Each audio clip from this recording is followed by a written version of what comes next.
Hi, welcome to Fabric Garden's Thursday Facebook Live. Fabric Garden is here in beautiful Sacramento, California, and we have a brick and mortar store and a full online store.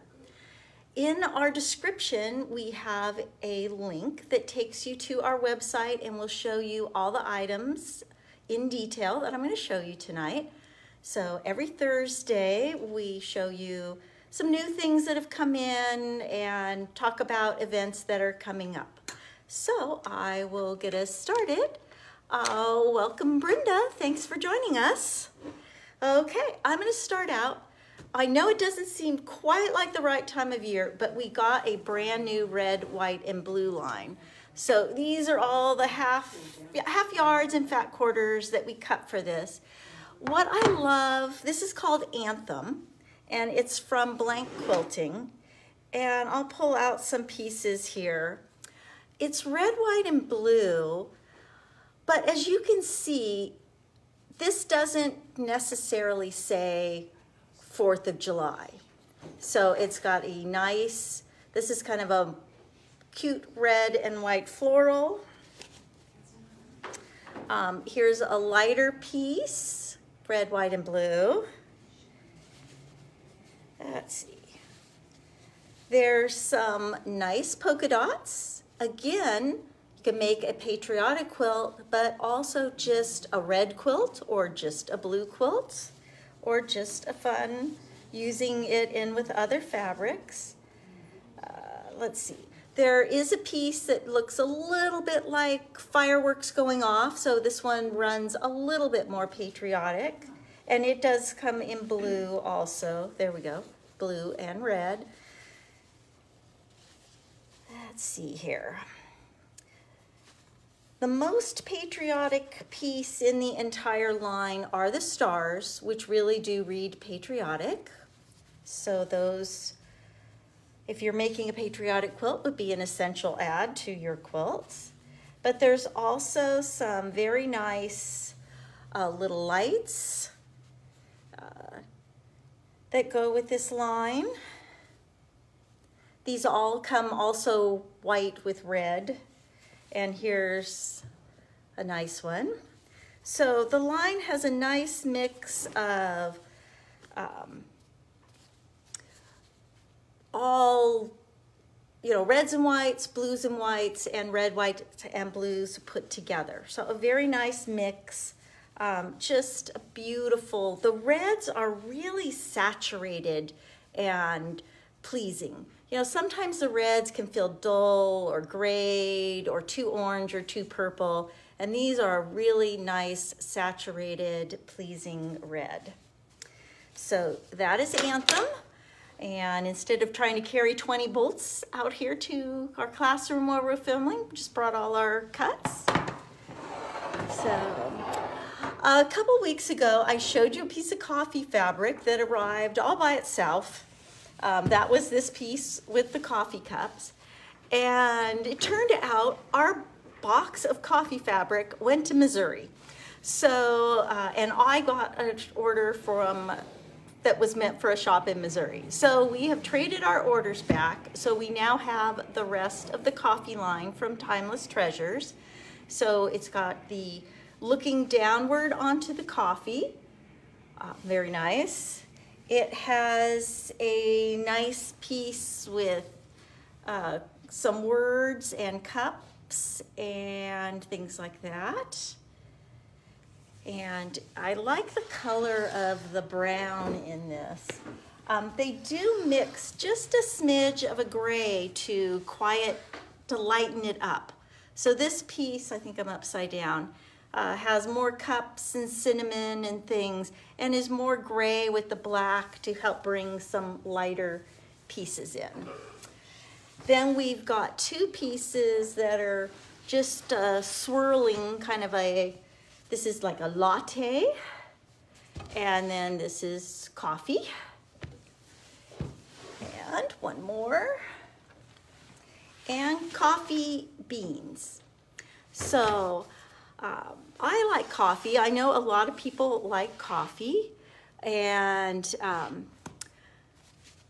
great Christmas gift. You could make bowl cozies, placemats, napkins, a table runner would be really cute in this line. We've got a couple really nice patterns that would be great for a table runner with this. So that would be great. Timeless Treasures is known for their novelties. So sometimes you just order a bolt because it's cute, and that's what we got here. We have got a bolt of high top tennis shoes. This is not the first time we've had this. They have not printed this for a while, but every time they print it, we buy this. I always think pillowcases, jammy bottoms, boxer shorts, little zipper bags, tote bags, very fun high top tennis shoes. Okay, so that was it for fabric this week. And we did get in a couple of patterns. It was kind of funny. We were already ordering for Christmas and Halloween next year. And so I ordered this cute little pattern for some Halloween fabric for next year, but it's already here. And I thought, well, you could enjoy making this right now. It's called Just Kitten Around, and it's stacked pumpkins with a kitty cat on top. And I am quite partial to kitty cats. So, oh, and welcome Deb Catherwood. Trying to see if there's any, oops, sorry, I moved you. There we go. And the other pattern that we got in it's from Primitive Gatherings, and it is called Mini Alphabet Quilt. And we've been watching what Moda Fabrics has been doing a sew-along called Christmas Words?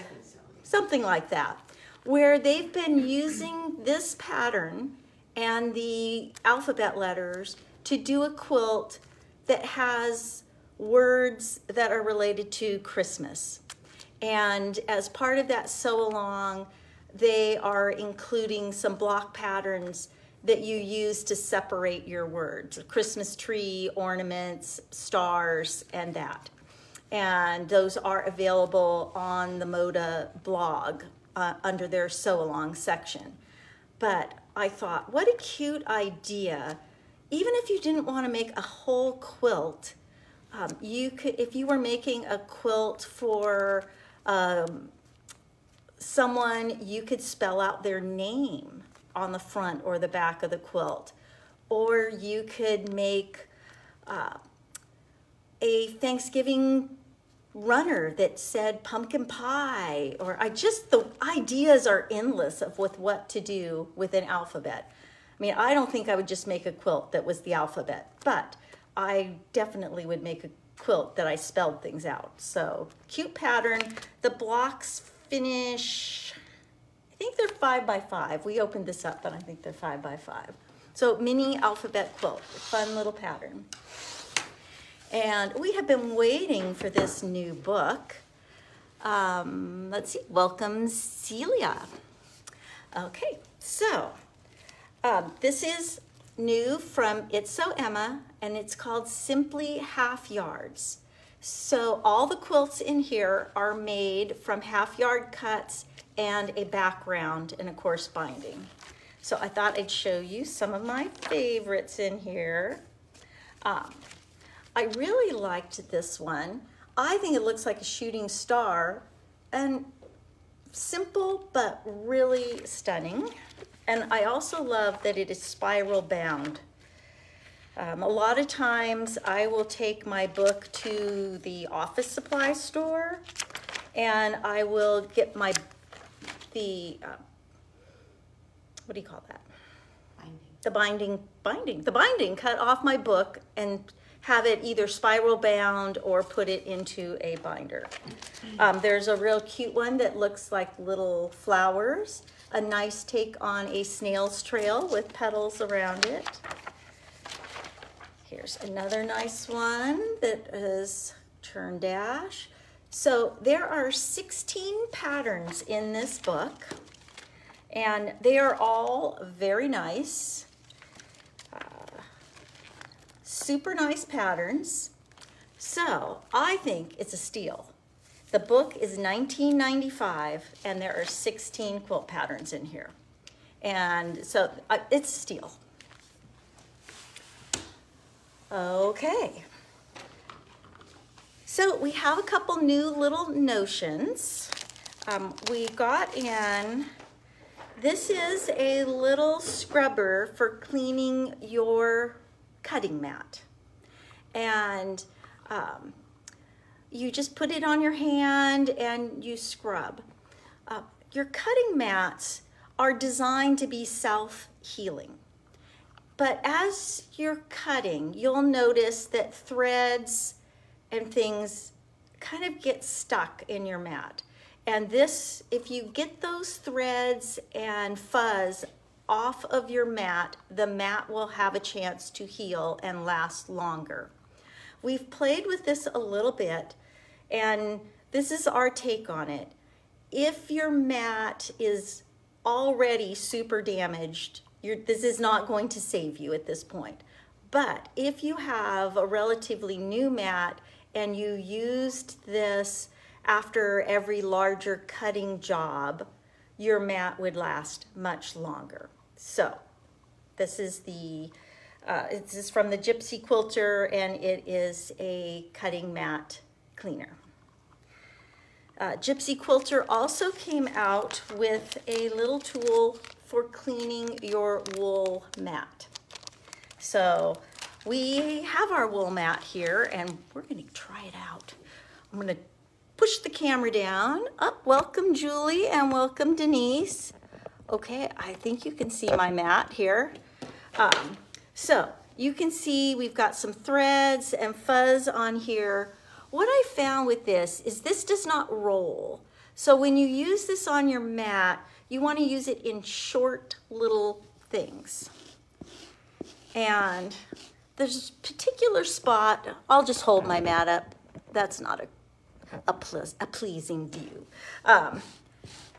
Just short little swipes, so I'm just going to swipe it like this. And I've got a little spot that's scorched. Oh yes, we were wondering if this would happen.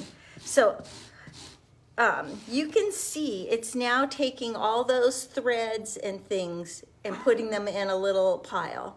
And I had a little scorch spot right here, and this just fluffed it up and it got rid of that little scorch spot. So I think this is going to be a little handy tool for getting all the little threads and fuzz off your mat.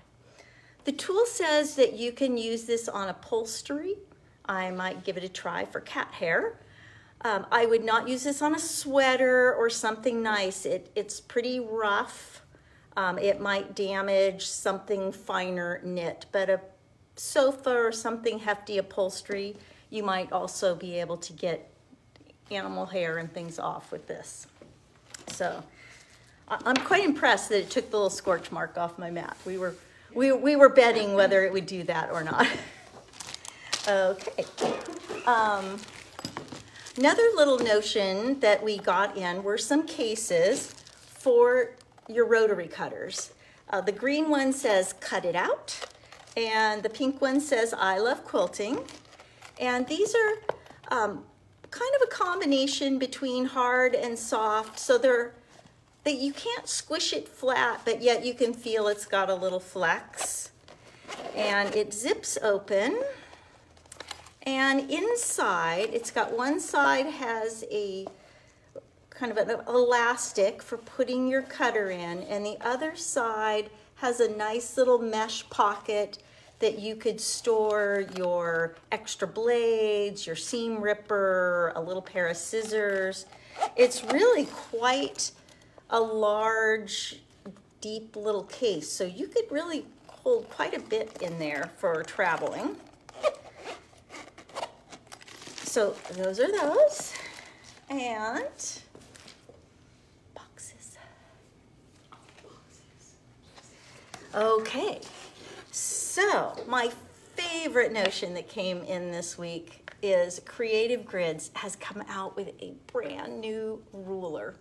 And this ruler is designed by Jean Ann Wright, and Jean Ann Wright does all of the log cabin rulers, the curvy log cabin, the mini log cabins. She also does the pineapple ruler and the hexagon trimming ruler.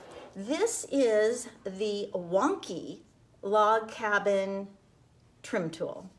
So if you look at this, you can see the squares are wonky. So you start out sewing it just like you would a regular log cabin with your center log, and you sew on top, side, bottom, side, and it looks all perfectly square. And then you line up this wonky square on there and you trim with your rotary cutter, and now instead of being all square, now your center square is askew. And you keep going around, and this will make a 10-inch wonky log cabin block. This is going to be just so fun. I can hardly wait to open one and use it. Okay, we did order in 2 patterns to go with this. One is called Sweet 16, and these are the Creative Grids patterns. They are a 1-page pattern, and you do need the instructions for the ruler to work from, and this has the instructions for how to put it together. So, welcome Susan. And so Sweet 16 will make a 50 by 50 quilt, but if you look at this, it's just blocks that are set with a border on it. So you could make more blocks, less blocks. You could make this any size that you want. And the other pattern we got in for this is called 2 Wonky Totes. And you only have to make 1 block. And then there's 2 tote patterns here. There is a tote pattern made with fabric that you quilt, and there is a tote pattern made with mesh. So it's a kind of a 2-for-1 pattern. And I think I just have one last thing to show you. As we head into the new year, it's kind of nice to start organizing a little bit. We brought back in some of the smaller art bin boxes. This one has been a top seller for us. This box is 6 by 6, and it is about 2.5 inches deep. It is perfect for your charm packs. It is perfect for your smaller hand embroidery, and wonderful for your English paper piecing projects. So great for that one. And then we have in just a little small box, little thin box, and this box is sized just perfectly for your marking tools, your pens, your pencils, your point turner, all your little tools that are about the size of a pencil. There's a little extra, it's a little longer than a pencil, so there's plenty of room in here. So 2 little boxes from Art Bin, a 6 by 6 and a 4 by 6, a little thinner for storing your pencils. So if you need to organize some of your smaller projects, those would be perfect. So I think I've shown you everything that came in this week. So I want to thank you for joining us and hope that you will visit our website, fabricgardenquiltshop.com, or come into the store here in Sacramento, California, or just give us a call on the phone, 916-483-2955. We would love to help you with all your quilting. Have a great evening, and we will see you live next Thursday.